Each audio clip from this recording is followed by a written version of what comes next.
Tu has conegut personalment a molts senadors arreu del món, sobretot a Mèxic, al Triguer Aguirre, a Pachita, a Ivan Trilla, a tants altres homes que feien miracles amb els pacients.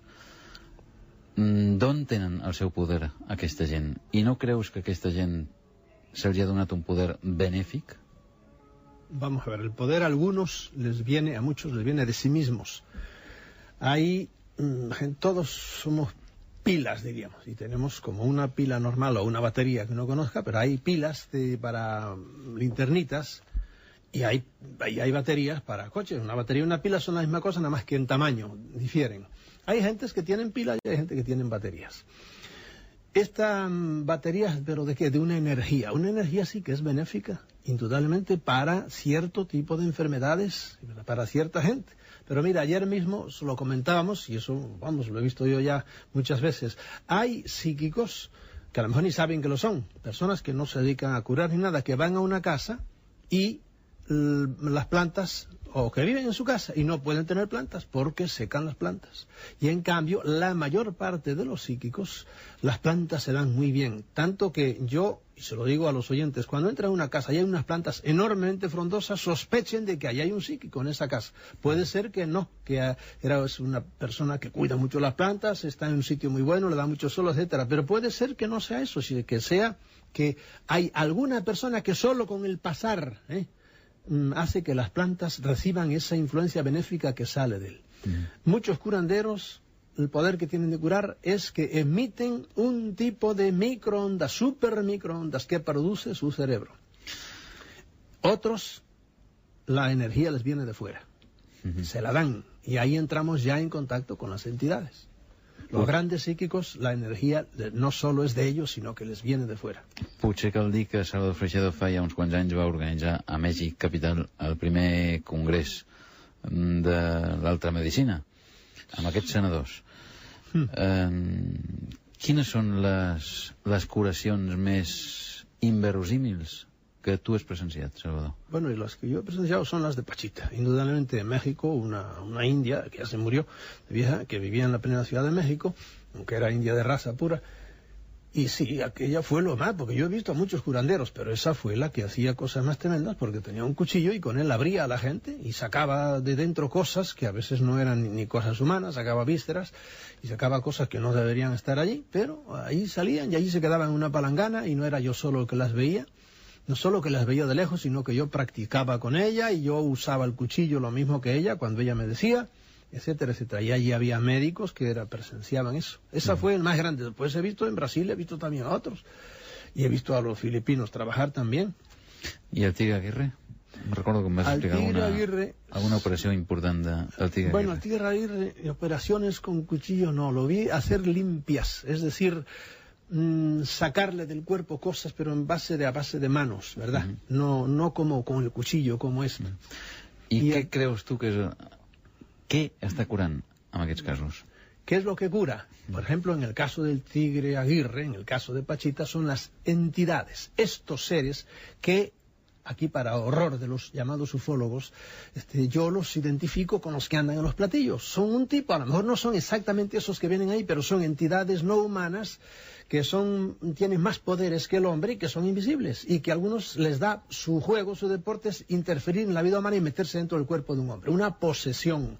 La Iglesia a esto le llama posesión diabólica, porque en general los ángeles no hacen esa posesión, sino hacen solo los diablos. Diablos y ángeles son la misma cosa, que se presentan o positivamente o negativamente. Pues estos grandes curadores, por ejemplo Pachita, ella no era ella. Cuando curaba, decía ella, hablaba, bueno, Pachita hablaba con la misma voz, hay que decir eso, pero decía que estaba dentro Cuauhtémoc. Cuauhtémoc fue un indio, que fue el último indio de los aztecas, que lo mandó a ahorcar Cortés, ¿verdad? Ella creía que era Cuauhtémoc. Yo estoy seguro que no era Cuauhtémoc, sino una entidad que la engañaba diciendo que era Cuauhtémoc, y ella le llamaba el hermanito, y ese era el que le daba los poderes. Eso a ella, porque a otros, pues, ¿qué será? Es un muerto, por ejemplo, los famosos casos brasileños, es el Fritz, el doctor, es un doctor que se murió, y nada, y dice que es el que los posee. O, por ejemplo, en el caso del venezolano, hoy día este venezolano, que fue un santo, un médico que murió dentro de la iglesia en honor de santidad, pues hoy día hay curadores venezolanos, los cuales los que los incorpora es el doctor, no sé cómo se llama, Fernández, o tiene un nombre muy castellano, ¿verdad? De modo que es una entidad que se les mete dentro. Efectivamente, sí. El estado, como te dijo Andreas, de excitación. Cuando un hombre, por ejemplo, hay grandes carcajadas en un salón, también puede ser lo mismo. Pero ojo, es que al ser humano, igual que a los animales, es mucho más fácil causarles dolor que felicidad. Mucho más fácil. El dolor es instantáneo. Le metes un palo e inmediatamente está el hombre ya. En cambio, para hacer reír, ya ves los humoristas que pocos son, porque es muy difícil a la gente tenerla feliz y sobre todo violentamente feliz. Y por eso no se van al dolor.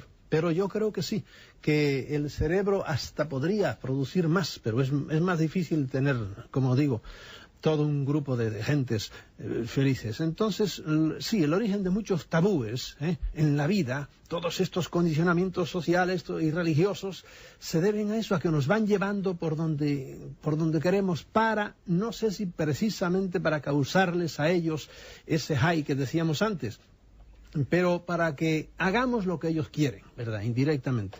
En cuanto a la sexualidad, sí es enorme. Lo que han montado las religiones alrededor de la sexualidad es enorme. Y sería demasiado ponernos ahora a hablar, pero es curiosísimo. Ahora, también quiero decir, y lo vengo diciendo hace años, y ahora en estos documentos que están apareciendo, todo esto apareció el año 88, por fin. Yo lo vengo diciendo hace mucho tiempo. Yo hace tiempo que digo que todo el fenómeno OVNI está relacionado con lo generacional, con lo genético y con lo genital. Y ahora resulta que a muchas de las víctimas, tanto animalescas como humanas, les llevan los órganos genitales enteros. De modo que cuando le sacan los genitales a una hembra, por ejemplo, le sacan no solo la parte externa, sino que en la hembra es todo interno, y le sacan la matriz y el útero, todo perfectamente, ovarios, limpio, y no les interesa lo demás. Muchas veces se lo llevan. ¿Por qué? Porque es que el fenómeno OVNI está relacionadísimo con todo lo sexual. Pero en este caso está debido a que este tipo de entidades con las cuales estamos ahora más en contacto, o ellas están más interfiriendo en nuestra vida, les interesa porque están desesperadas haciendo experiencias, porque ellos están desbaratados sexualmente, ya no saben, tienen una reproducción natural y por eso son clones. Todos ellos se clonean y se reproducen solo de esa manera artificial. Mario, de Vilafranca, del Penedès, preguntava la teva opinió sobre la teoria de la reencarnació. Bueno, la reencarnación es otro dogma que muchos lo han aceptado ahora. Salieron de Guatemala y se meten en Guatepeor, porque ahora hacen reencarnar hasta los postes de la luz. Y yo estoy harto de decir que a mí no me interesa reencarnar en este condenado planeta. Hay algunos que a lo mejor van a reencarnar, yo no me opongo. Es decir, que algunos puede ser que reencarnen. Yo no tengo interés en reencarnar, ni creo que todos reencarnen, sino que hay gente que cumple su grado de evolución, y como el niño que en tercer grado aprendió las tablas de multiplicar en los quebrados y pasa a cuarto grado. Y aquel que no le gustaban las matemáticas y no iba a la escuela y hacía novillos, pues lo hacen repetir. Habrá gente que repetirá, habrá gente que se irá para adelante. Es una cosa que tiene su lógica, porque hay gente a la cual todo le va bien, ¿verdad? Y hay gente a la cual todo le va mal, ¿verdad? Y por eso es lógico que algunos, pues, no sé, que reencarnen. Pero yo no me lo dejo atracar como un dogma más, porque ya bastante trabajo me costó salir de los otros. El mateix Mario de Vilafranca deia que si les emocions generen una excitació amb aquests certs, si una persona, tu per exemple, tens un equilibri perfecte, un autocontrol de les teves emocions, què et poden fer? Es poner el dedo en la llaga.